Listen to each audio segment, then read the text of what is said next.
Abrimos nuestras Biblias en Juan capítulo 19.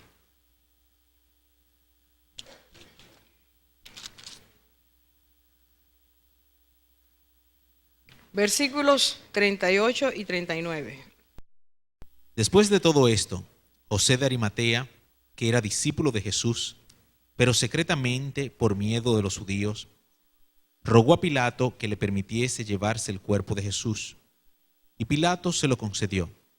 Entonces vino y se llevó el cuerpo de Jesús. También Nicodemo, el que antes había visitado a Jesús de noche, vino trayendo un compuesto de mirra y de aloes, como 100 libras. Vamos a orar, por favor. Por favor, José Antonio.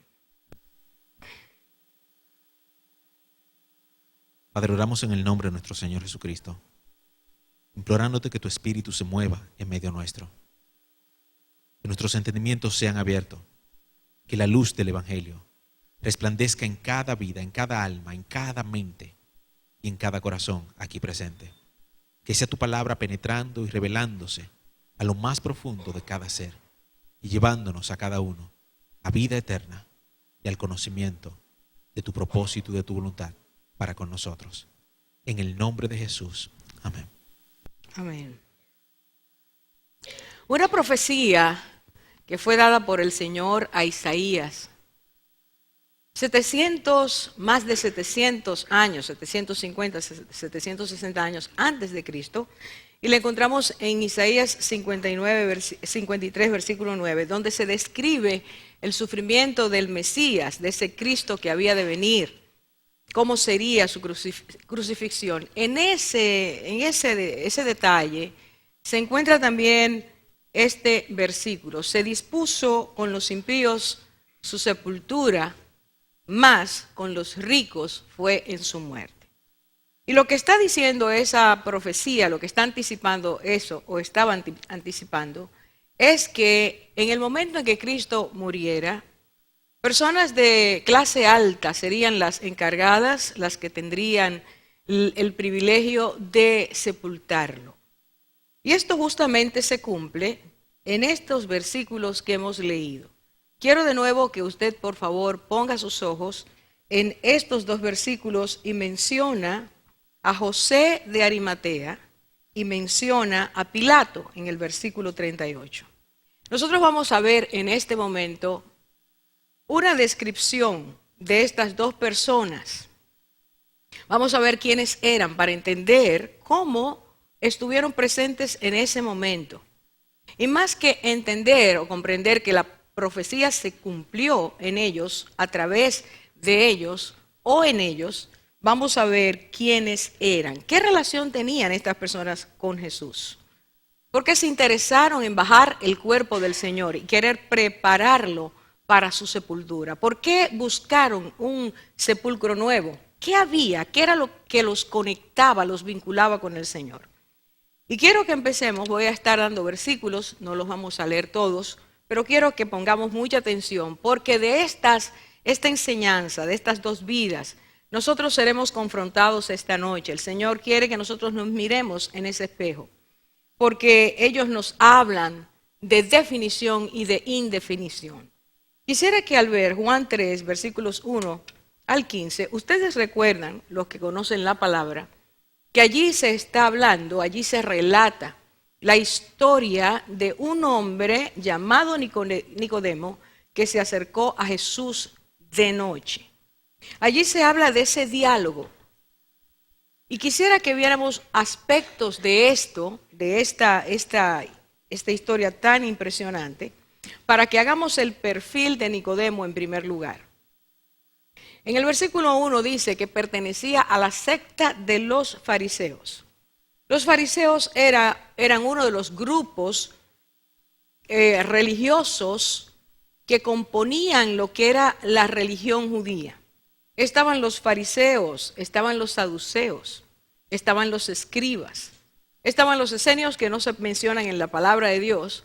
Y esas personas, cada una de ellas tenía un matiz, un tinte que las distinguía, que los hacía diferentes y se podían establecer las diferencias entre un grupo y otro.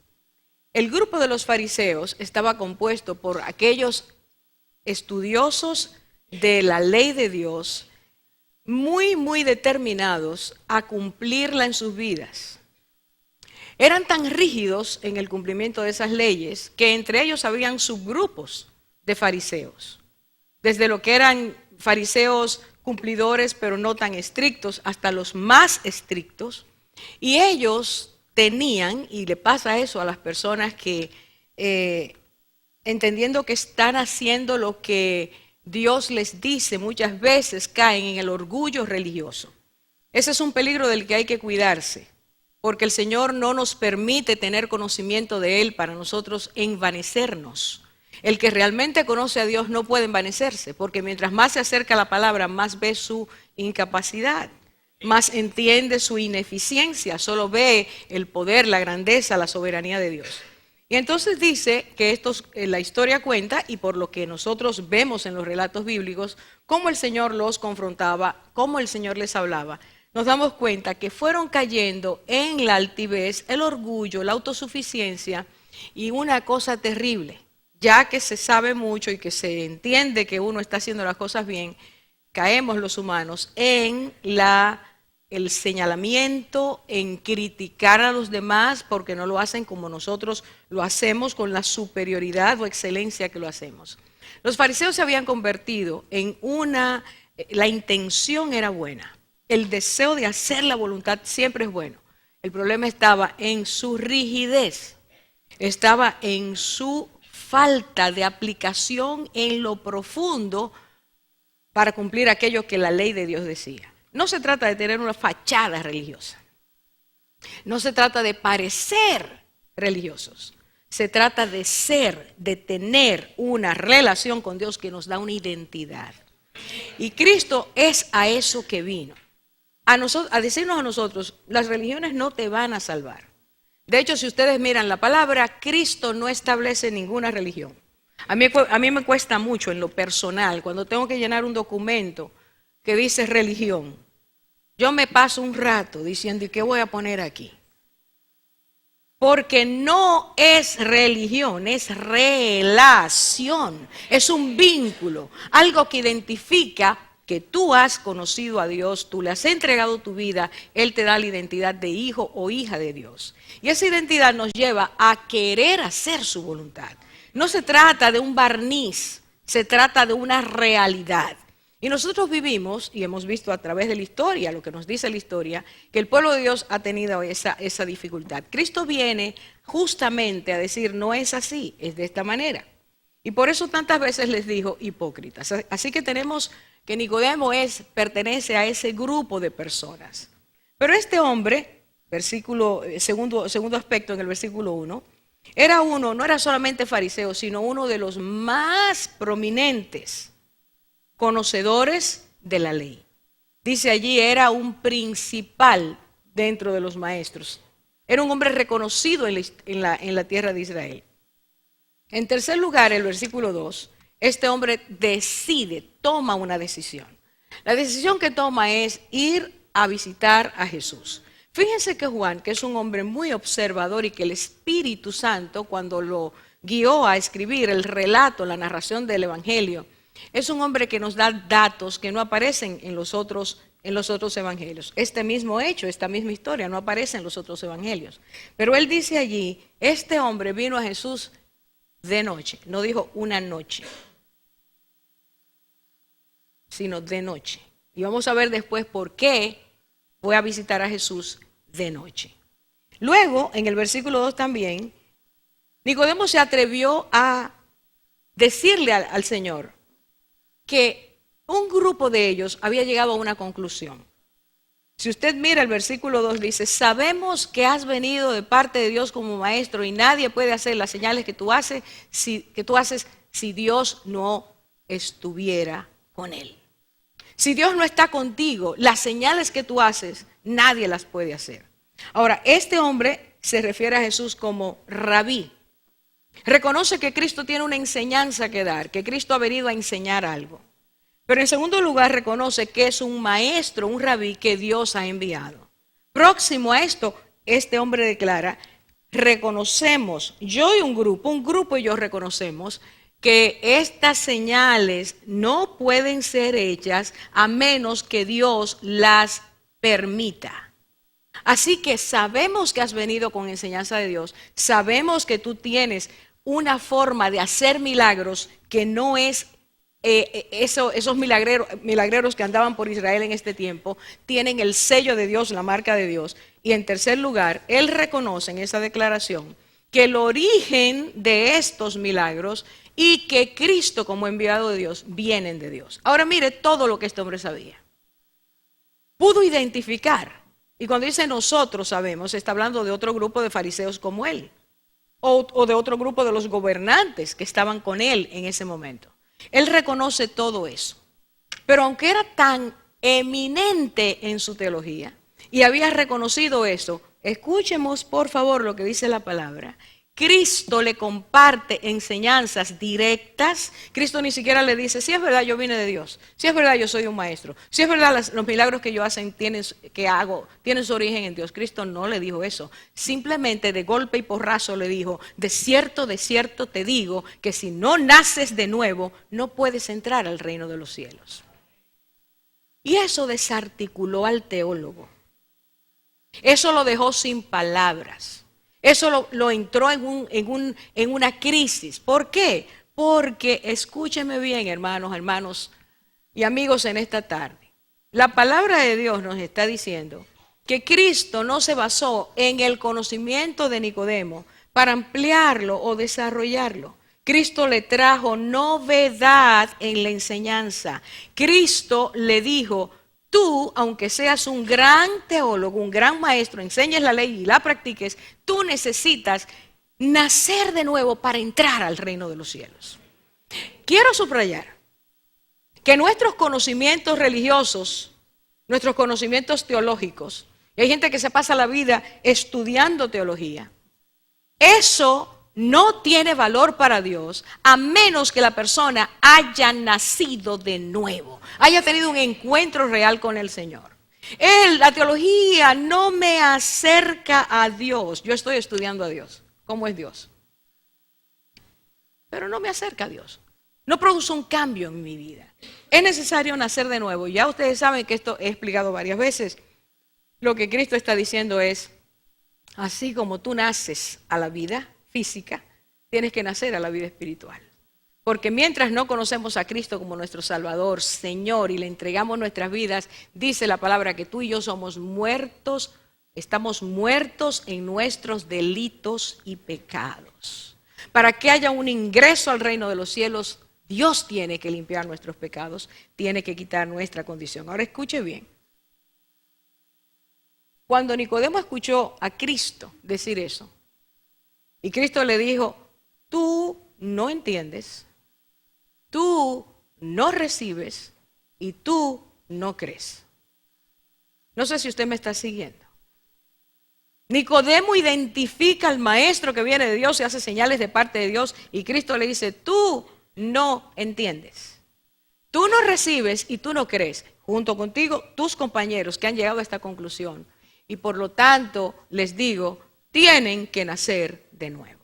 Se puede saber mucho y no tener idea de que el plan de salvación implica nuevo nacimiento, que tenemos que tener un encuentro con el Señor. La segunda mención que se hace en la Biblia de Nicodemo, ustedes la pueden encontrar en Juan capítulo 7. Los versículos 45 a 53 dicen que los principales sacerdotes y fariseos enviaron a buscar a Cristo preso. Ya estaban cansados, estaban hartos de que la gente lo siguiera, de que todo el mundo hablara de Jesús. Y mandaron los policías del templo, era una policía especial que había dentro del templo, y los enviaron a buscar presos. Estas personas regresan con una reacción totalmente diferente, vienen sin el Señor y dicen, no pudimos traerlo porque no hay un hombre que hable como este hombre. La reacción de los principales sacerdotes y los fariseos fue, es que también ustedes, estoy leyendo en 7:47, es que también ustedes se han dejado engañar. Escuche bien. Ustedes, porque lo oyeron hablar, se dejaron engañar. Eso quiere decir que Cristo era para ellos ¿Están aquí todos? Para esa clase que enseñaba al pueblo a buscar a Dios, Cristo era un engañador. Por lo tanto dijeron, ustedes no lo trajeron porque se dejaron embaucar, ustedes no pudieron entender que Él es un engañador. Y es ahí donde dice en el versículo 48 que ellos añadieron, ¿acaso ha creído en Él alguno de los gobernantes? ¿Acaso alguna persona que conoce, que sabe teología, que está cerca de Dios, que tiene acceso a los rollos del Antiguo Testamento, ¿acaso alguna de esas personas ha creído en Él? Y entonces la intervención de Nicodemo aparece en los versículos 50 y 51. Quiero que por favor lo leamos porque dice, Nicodemo, el que había venido a Jesús antes, y que, subráyelo en su Biblia, y que era uno de ellos. Que era uno de ellos, ¿qué significa? Que era parte de la plana superior de los fariseos, que estaba dentro de la élite religiosa del momento, que era parte del poder religioso y político que había en ese momento. Y dice la palabra, era uno de ellos. Y entonces en el versículo 51 él hace una pregunta. ¿Acaso juzga nuestra ley a un hombre a menos que le oiga primero y sepa lo que hace? Porque la ley decía que ninguna persona podía ser acusada o sentenciada si antes no se le escuchaba. Y luego de escucharse tomaba ese testimonio y los jueces empezaban a dilucidar, a buscar la verdad, para hacer un juicio justo conforme al deseo de Dios. Este hombre habló diciendo, pero ustedes están acusando a alguien de engañador, pero no lo han oído. No han escuchado lo que él dice, que es justamente lo que él había hecho. Había ido donde Jesús a escucharlo. Y el tercer elemento, o la tercera mención que se hace de Nicodemo, la encontramos justamente en Juan 19, 39, donde dice, compró como 100 libras de especias para preparar el cuerpo del Señor y ayudó a José Arimatea en el momento de su sepultura. Así que la tercera mención que en la palabra de Dios se encuentra de Nicodemo es Nicodemo en el momento de la sepultura. Estaba allí en el sepulcro, había hecho una compra que era en ese momento bastante costosa para rápidamente tratar de espolvorear sobre el cuerpo del Señor eso que eran elementos que se usaba en Israel para evitar que el cuerpo se corrompiera muy rápidamente, y él estaba allí con José de Arimatea. Esas tres cosas las debemos tener en mente para ver ahora el otro personaje. Fíjense bien, hermanos, estamos haciendo un cuadro para que podamos entender al final qué nos está enseñando el Señor. Así que por favor no se duerma, porque esto a usted y a mí nos interesa. ¿Y sabe por qué nos interesa? Porque usted y yo podemos ser o José de Arimatea y Nicodemo, o podemos ser personas que se definen ante el público como hijos de Dios. El segundo de los ricos de la profecía, que estaba allí en el momento del entierro, Lucas 23, 51. Este hombre era de la ciudad de Arimatea, por eso se dice José de Arimatea. Como se habla de Judas Iscariote, porque la ciudad se llamaba así. Los judíos usaban colocar como un apellido la ciudad de donde provenía la persona. Entonces dice que este hombre de Arimatea tenía ciertas credenciales. Número 1, Lucas 23, 50. Era un varón bueno y justo. Una persona buena y justa delante del pueblo, era una persona que caminaba en rectitud, era una persona que no solamente que decía que estudiaba la ley, sino que la aplicaba en su vida, y una persona que tenía un corazón bondadoso. Tenía un estatus religioso. Marcos 15, 42 dice, era miembro prominente de la Corte Suprema Judía.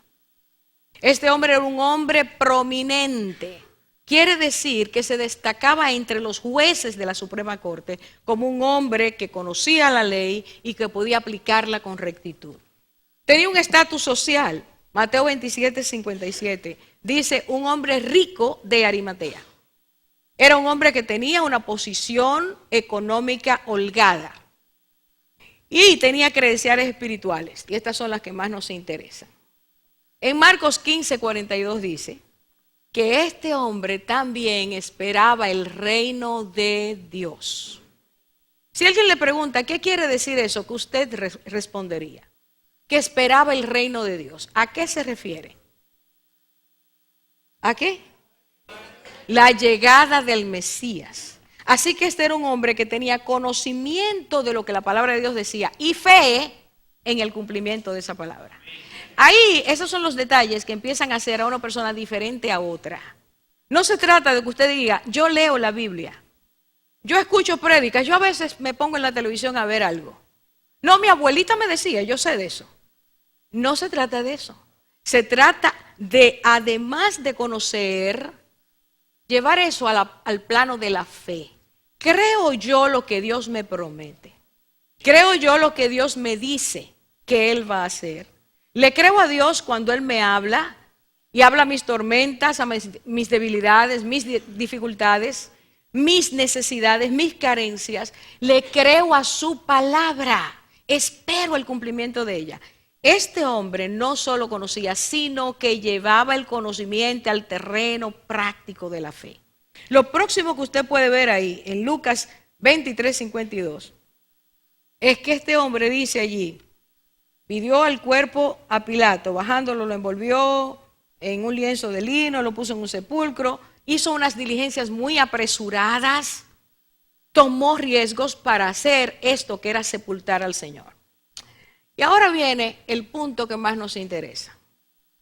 Este hombre rico, juez de la Suprema Corte, un hombre de cierto estatus y condición moral, dice en Mateo 27:57, se había convertido en discípulo de Cristo. Este hombre se había convertido en discípulo de Cristo. Pero en Juan 19:38 nos dice algo más. Dice, era discípulo de Jesús, aunque en secreto por miedo a los judíos. Este era un discípulo que pertenecía a la secreta.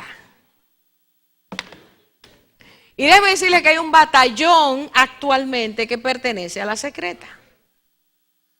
Discípulos de la secreta son esos que creen en el Señor, lo aman, pero no se identifican delante de los demás porque les pasa posiblemente lo que le pasaba a José de Arimatea.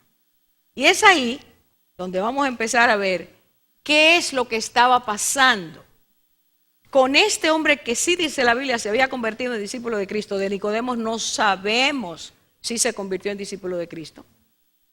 Pero de este hombre dice, sí, dejó de ser uno de ellos para convertirse en discípulo de Cristo. Por favor, no se olvide de esto que acabamos de decir. Y vamos a ver por qué este hombre tenía miedo.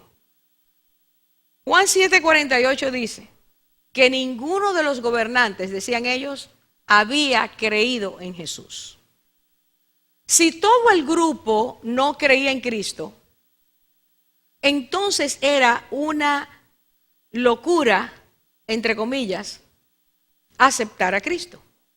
Porque ese grupo de gobernantes eran los que conocían realmente la palabra de Dios. Así que si usted se sale de ese grupo, usted entonces está diciendo que usted no conoce la palabra de Dios. De hecho, le mandaron a decir a Nicodemo, le dijeron a Nicodemo de frente, pero investiga, de Galilea no sale ninguno, ningún profeta. Le estaban diciendo, tú eres un ignorante. Ellos eran así de sencillos, de humildes. Insultaban a cualquiera en cualquier momento. Y entonces dice la palabra que José de Arimatea estaba, esto se llama el miedo por la presión del grupo. Miedo por presión del grupo. Mire, los adolescentes hacen muchas cosas, y cuando nosotros lo éramos también lo hicimos por presión grupal.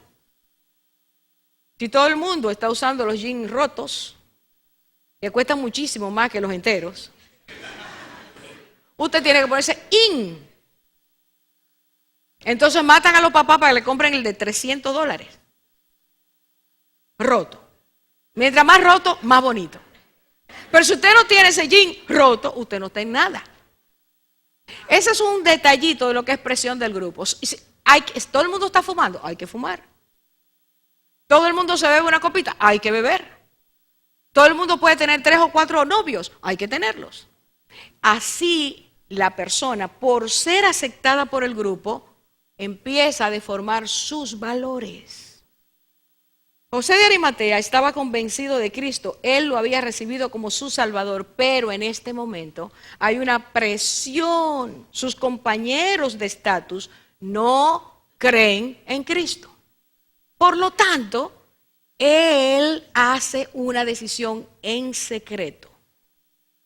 Que nadie se entere, que nadie lo sepa. Por eso le decimos a esos cristianos, los cristianos, no de la película, no, eso. Los cristianos de la secreta. Ahora fíjese bien, había pérdidas. En Juan 9:22, si usted lo lee con detalle, dice la palabra de Dios que los judíos, es decir, los jefes del templo y de las sinagogas, se habían puesto de acuerdo en que si alguno confesaba que Jesús era el Cristo, fuera expulsado de la sinagoga. Ser expulsado de la sinagoga. Usted y yo no tenemos idea de lo que eso significa, pero permítanme decirles rápidamente lo que eso significaba. Cuando una persona se encontraba que había hecho algo que estaba en contra de los intereses de los que gobernaban, o según ellos, en contra de la ley de Dios, ellos tenían 2 clases de expulsiones. A la primera, la más terrible, se llamaba la expulsión o cherén, y quería decir que la persona no podía entrar nunca más a la sinagoga o al templo. Esa persona quedaba totalmente expatriada. Era como si si a nosotros nos quitaran los derechos de identidad dentro de una nación. Somos personas que no estamos ahí, pero no contamos para nada. Esto se hacía públicamente. Y además de decir, esta persona no tiene derecho a nada, a ningún contacto con la congregación, lo maldecían públicamente. Esa persona quedaba estigmatizada ante la sociedad. No tenía derecho a poder alimentarse espiritualmente. No podía ir a congregarse. Ese era el más terrible. La otra expulsión era temporaria. Bueno, usted va a estar 1 mes fuera, 1 año fuera. Usted no se puede reunir hasta que no cumple ese castigo. Así que, escuche bien, si ellos se habían puesto de acuerdo para que cualquiera que confesara a Cristo públicamente lo sacaran de la comunión entre los hermanos, a la congregación, a la sinagoga, José de Arimatea tenía miedo que a él le aplicaran ese castigo. ¿Se entiende? Tercero, ¿cuál es la razón principal, según comenta Juan? En el versículo 43 del capítulo anterior dice, capítulo 12 dice, porque amaban más el reconocimiento de los hombres que el reconocimiento de Dios. Deténgase ahí. ¿Por qué no confesaban públicamente a Jesús? Porque ellos amaban más el ser reconocido por los seres humanos, sobre todo los de su clase, que reconocer a Jesucristo y ser reconocidos por Jesucristo. Preferían la aceptación humana, la gloria humana, la identidad humana, a lo que es saberse con identidad de Dios. Y no hay nada en la tierra que tenga más valor que usted saber, que usted creer que ha recibido de parte de Dios esa identidad, porque entonces usted es hijo de Dios, es ciudadano del reino de los cielos, usted tiene herencia eterna, y aunque los hombres en la tierra lo rechacen, lo quiten, no lo tomen en cuenta, usted tiene a Dios diciendo, ese es mi hijo. Cristo confrontó esa clase de creencia, esa clase de prejuicio. Cristo enseñó que para entrar al reino de los cielos hay que hacerse como niños. Y como niños quiere decir, piensa en un niño depende del cuidado de otros, cree lo que los adultos le dicen, por condición tiene que ser humilde. ¿Qué le pasa a usted cuando usted ve un muchachito malcriado, que cree que es adulto, ¿qué le pasa a usted? Inmediatamente. No oigo. Lo rechaza. ¿Por qué lo rechaza? Porque la altivez en un niño no es congruente con su naturaleza. El Señor dice que para nosotros entrar al reino de los cielos no se trata de cuánta teología o qué teólogo usted siga, se trata de que usted se haga como niño para recibir la enseñanza que viene de parte de Dios a nuestras vidas por medio de Jesucristo. Jesús los confrontó y les dijo que la interpretación humana no es suficiente. Hermanos, escúchenme. Mucha gente escucha la palabra de Dios y empieza a hacer, pero a mí me parece, yo entiendo, porque lo lógico sería, mi inteligencia me dice, y son unos exégetas sin conocimiento de la palabra. Tratan de interpretar lo que Dios dice sin conocer lo que Dios dice, la totalidad de lo que Dios dice. Eso no nos permite entrar al reino de los cielos. Entrar al reino de los cielos es decir, Señor Jesús, yo me siento aquí a tus pies, dime, ¿qué es lo que tú quieres que yo conozca? ¿Qué tú quieres que yo reciba? ¿Qué cosas tú quieres que yo aprenda? ¿Qué cosas tú quieres que yo desaprenda? Dime qué debe ser cambiado en mi sistema de pensamiento. Enséñame cuál de las cosas que yo creo que tú eres no es o no son. Y cuando nosotros nos sentamos con esa humildad, dice el Señor que hay posibilidad toda de que el reino de los cielos nosotros podamos ser recibidos en ese reino. Lo próximo que el Señor confrontó es que la presión pública de los amigos no puede a ti hacerte sentir avergonzado o avergonzada. Algunos de nuestros amigos, de nuestros familiares, de las personas que más amamos, han muerto por nosotros para salvarnos. Bueno, parece que no se entendió la pregunta. Bueno, pues ese no debió ser contundente.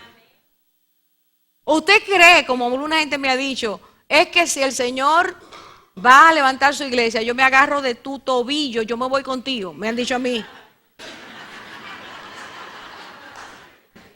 Desconocimiento, porque dice la palabra, en un abrir y cerrar de ojos, usted ni se va a dar cuenta cuando usted va a estar en el cielo. O a la gente que dice, pues no, porque mi abuelita, ella está allá y yo sé que, mire, full, yo voy para allá.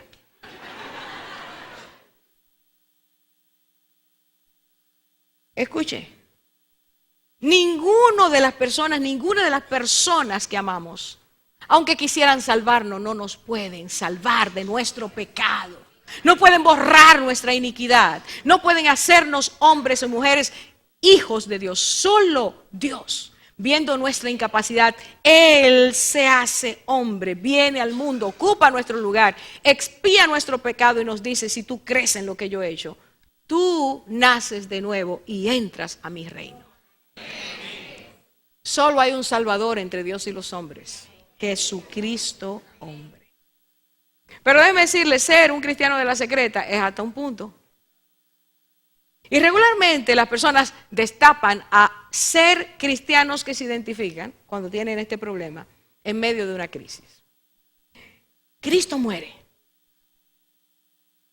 Y se siente José no solo compungido, entristecido, porque dice la palabra que él no había estado de acuerdo cuando dieron la sentencia. Lo dice ahí en Juan 19. Dice, no estoy de acuerdo con ese decreto ni con el proceder de ustedes. Pero cuando él ve a Cristo muerto, casi se acerca la hora donde el judío tenía que detenerse porque al otro día empezaba el sábado, a las 6 de la tarde. Él dice la palabra, que aún con miedo, dice, escuchen, Marcos 15:42, armándose de valor. Cuando usted dice que una persona se arma de valor, ¿qué es lo que le está diciendo? Mire, no voy a pensar en el miedo, yo tengo que armarme de valor, yo tengo que hacerme esta operación. Yo tengo que pasar en medio de esos perros que yo le tengo miedo a los perros. Yo tengo que armarme de valor. Armarse de valor es el recurso para poder vencer una situación que nos intimida. Y dice la palabra que este hombre se armó de valor. Y al armarse de valor dio el primer paso. Fue donde Pilato. Y eso quiere decir, cuando mis compañeros se enteren de que yo soy el que fui a pedir el cuerpo de Jesús, a bajarlo y enterrarlo, a mí me sacan de la sinagoga. Me botan, me expulsan. Pero como este hombre ya había sido tocado por el Señor, su amor, su gratitud y la fe en que ese era el Hijo de Dios, el Mesías, lo llevó a dar el paso de fe que nos despoja de nuestro miedo a identificarnos con Cristo y nos coloca en el territorio donde se hace público todo. Dijo el Señor, y estoy concluyendo de esta manera. Mateo 10, 32 y 33. Es necesario que todos escuchemos lo que Cristo dijo, porque estas palabras retumban, resuenan, siguen teniendo valor en el día de hoy hasta la eternidad. Cristo dijo de esta manera, Mateo 10, 32 y 33. Por tanto, todo el que confiese delante de los hombres, todo el que me confiese delante de los hombres, yo también le confesaré delante de mi Padre que está en los cielos. Pero cualquiera que me niegue delante de los hombres, yo también le negaré delante de mi Padre que está en los cielos.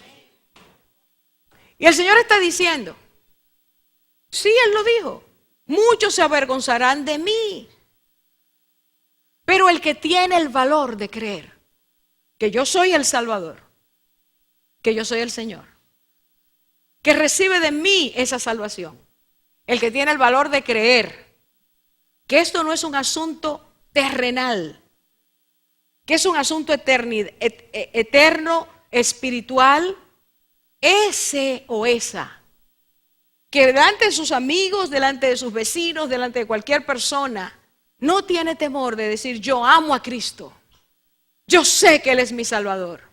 Yo tengo que hablar del tesoro que he encontrado. Yo tengo que decir cómo Él ha llenado mi vida, cómo ha cambiado mi vida, cómo ha reforzado mi manera de pensar, cómo ha cambiado mis valores. El que dice eso delante de los hombres y no se avergüenza, no tiene miedo de que se rían los demás. Ay, este ya cayó en eso, mira qué disparate. Escúcheme que el enemigo va a usar a muchos de nuestros amigos cuando venimos a Cristo con inyecciones de ridiculizarnos, de burlarse de nosotros, de ofendernos, de decir que somos personas insensatas. Tú estás creyendo en eso, pero usted es un atrasado. ¿Cómo tú estás creyendo en esa antigüedad? ¿Cómo tú puedes creer en eso? Otros nos dirán, pero qué fácil te pasaste para el otro lado. Cuando algunos piensan que nosotros hemos tomado una decisión de fe, un paso de fe que va más allá de lo que el común denominador tiene, porque a ellos no les ha resplandecido Cristo, entonces ese grupo que sí nos ama y que quizás sinceramente piensan que nos hemos equivocado, nos critican, nos rechazan, ya no nos invitan, hablan en contra de nosotros. Pero Cristo dijo, es necesario que eso ocurra.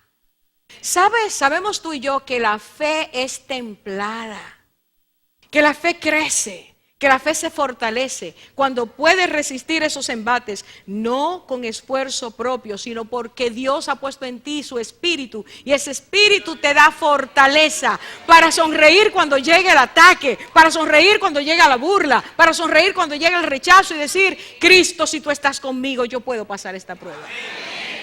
Tú pasaste más vergüenza que yo. Tú abriste tus brazos en la cruz desnudo, totalmente apaleado, maltratado, desgarrado. Y todo lo hiciste para mostrarme que tú me amas. Hermano, no sea un hermano de la secreta, un hijo de Dios de la secreta. No sea una persona sin identidad en Cristo. Hermanos, no, mire. Yo he visto hermanos que yo no sabía que fumaban. El Señor todavía no les ha dado ese conocimiento y tienen esa atadura, porque ese es un vicio. Y cuando vamos llegando por ahí cerquita, hay un movimiento raro, pero se queda un humito por ahí. Pues. Y cuando te hablan,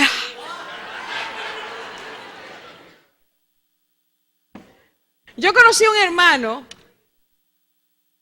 no de esta congregación, no estoy hablando de esta congregación, ¿no? Somos fieles. Un hermano que él me contó después su problema. Había sido un alcohólico y todavía en Cristo tenía problemas. Antes de él ir a la congregación, a la iglesia, que había una reunión, él tenía un pote de Listerine. Entonces él se daba varios enjuagues. Y entonces iba para la iglesia. Pero usted sabe que olor de cigarro, tabaco, con Listerine, por más que usted crea, atadura. Y en vez de venir a Cristo y decirle, Señor, yo tengo este problema, esta dificultad, pero yo confío en tu gracia que tú te la vas a llevar. Porque tú has venido a darme libertad, viniste a darle libertad a los cautivos. Todo lo que me cautive, tú lo rompes, tú lo deshaces. No hay esclavitud en Cristo. Aunque nos cueste trabajo, Él va a deshacer. Si tú y yo lo queremos, Él va a deshacer las tinieblas. Pero en vez de ser honestos delante de Dios, vivimos con una dualidad. Y entonces vamos con nuestra Biblia. Ahora las Biblias los forros de la Biblia ayudan mucho. Porque antes la Biblia, no sé por qué a alguien se le ocurrió eso, pero todas eran negras, tapa negra. Entonces tú ibas por la calle y llevabas tu Biblia aquí abajo del brazo. Pero si tú no estabas definido y todavía eras medio de la secreta, desde que veías que un amigo se te acercaba. Dios quiere que tú y yo nos identifiquemos porque no hay nada más glorioso, más excelso, más extraordinario que saber que tú y yo somos hijos del Omnipotente, hijos de gracia, lavados con su sangre. No hay nada más grande que eso. Hermanos, muchas veces en lo natural hemos aprendido esa conducta. Si nuestros padres no eran las personas que nosotros quisiéramos que fueran, nos avergonzábamos de ellos. Hijos que negaban a sus madres después de ser médicos porque era la bandera. Pero esa bandera había pasado trabajo para que ese hijo fuera a la universidad y se graduara. Y después se avergüenzan. No se identifican con su origen. Y entonces proyectamos eso en nuestra relación con Dios. Y nos avergonzamos porque Cristo, el pobrecito, andaba en chancleta. No tenía caballo real. No era de la clase high. Murió así. No puede creer en una gente que muera de esa manera. No nos identificamos porque no entendemos que para que tú y yo seamos salvos y tengamos hoy la gracia, el poder, la sabiduría, la aceptación de Dios, era necesario que Él tomara nuestro lugar, que Él se hiciera nosotros, que tomara nuestra bajeza, nuestra podredumbre, nuestra iniquidad y las lavara con su sangre. Hoy tenemos vida eterna, hoy tenemos salvación. Y el mundo tiene que conocerlo. El Señor necesita que tú y yo seamos no José de Arimatea en el momento de la crisis, sino José de Arimatea llenos de valor cada día. Que nosotros podamos decirle al mundo, yo tengo el tesoro escondido, como Cristo le llamaba. En mí mora el Dios eterno, por medio de su sangre. Yo no lo he comprado, nadie lo puede comprar, la salvación no se puede comprar. Él la pagó, Él la hizo, Él redimió. Y por eso podemos decir al mundo, oye, te falta conocerlo. Necesitas conocerlo. Es necesario que tú vengas al Señor. Solo levánteme la mano aquellos que entienden cuando yo haga esta pregunta que realmente eso ha pasado en sus vidas. Todo el que está aquí esta noche, que de verdad es un hijo de Dios, que ha sido lavado con la sangre de Cristo y sabe que su nombre está escrito en el libro de la vida. Tú has visto que cuando Cristo llegó a tu vida hasta el día de hoy, el Señor ha estado cambiando tu manera de ser, tu manera de pensar, tu manera de sentir, tu forma de actuar, aunque muchas veces pecas o pecamos. ¿Cuántos? Levánteme la mano. Escucha, déjala así. La de arriba y la de abajo, déjala así. Y yo quiero que le pese un chin ahora, porque cuando uno está con la mano arriba, como le pesa un chin a poco rato.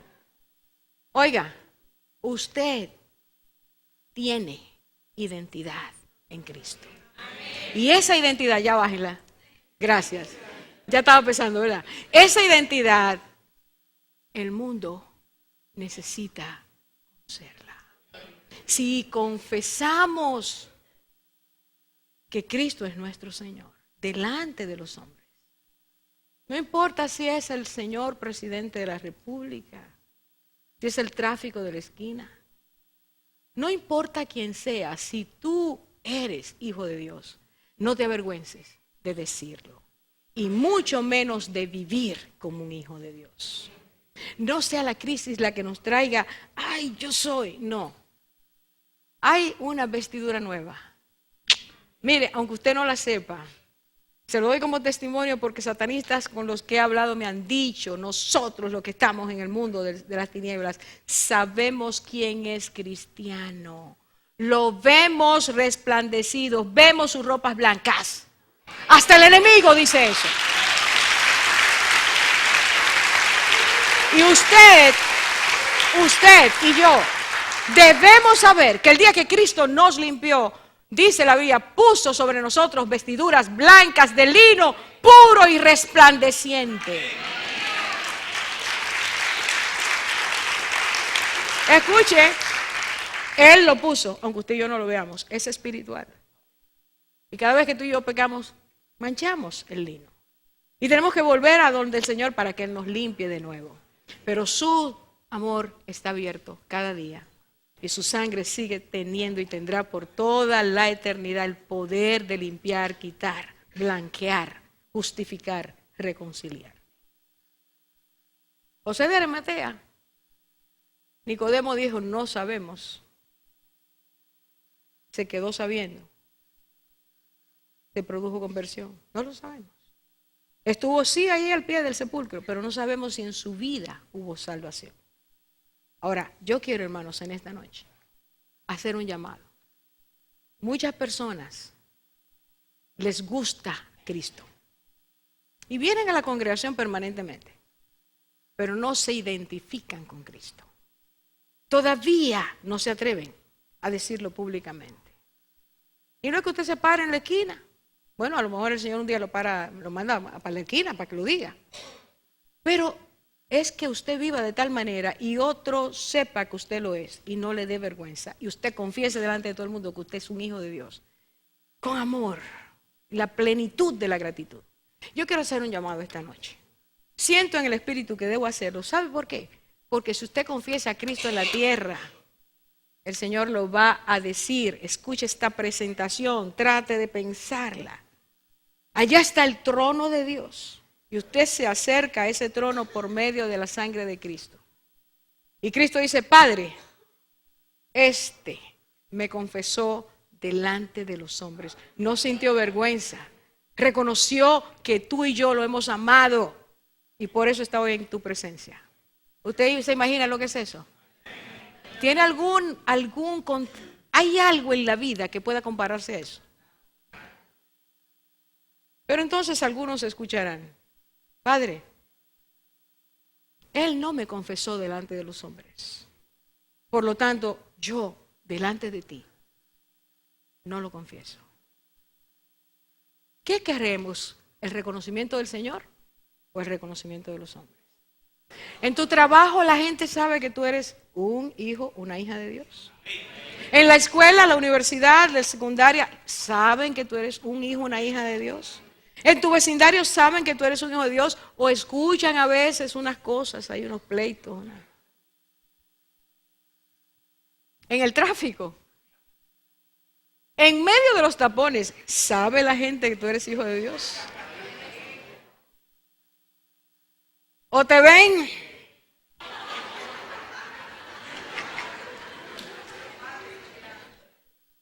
Es en todas partes que debemos dar testimonio de que somos hijos de Dios.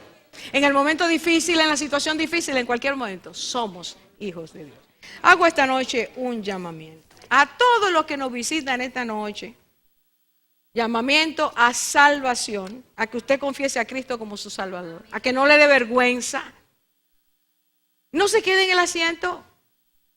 Párese y dígale, Señor, yo quiero conocerte. Yo quiero conocerte.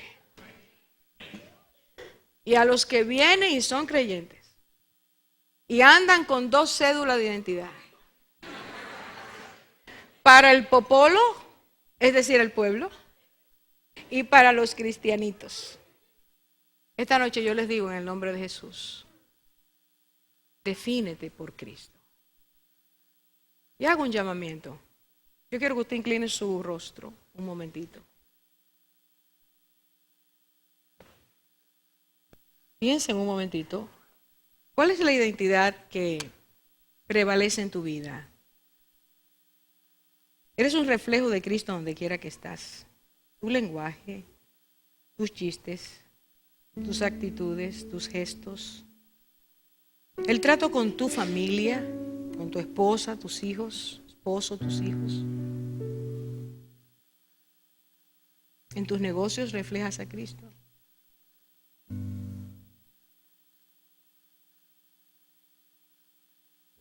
Padre, esta noche queremos suplicarte que nos ayudes a entender que la vida en ti, vida abundante, no es para tenerla escondida.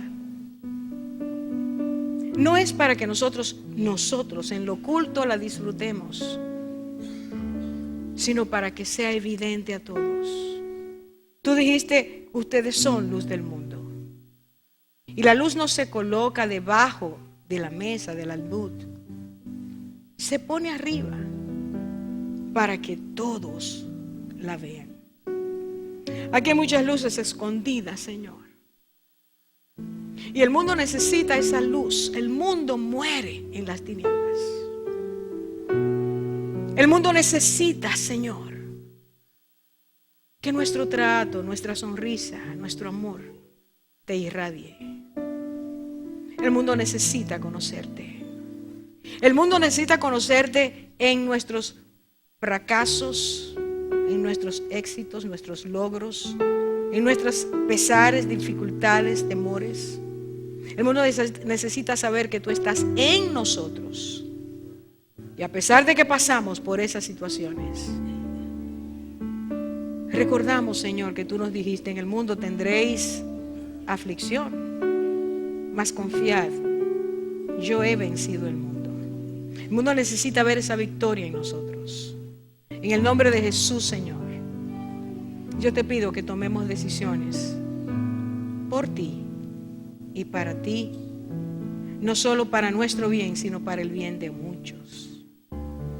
Oh Señor, que entendamos que así como nosotros antes no podíamos entender quién era Cristo y por qué creer en Él, todavía muchos no lo entienden. Pero si ellos nos ven a nosotros, tendrán la oportunidad de elegir si te aman a ti o no. Esta noche, Señor, en tu nombre yo hago esta invitación. Como Pablo decía, en el nombre de Cristo, como embajadores de Él, los invitamos a reconciliarse con Dios.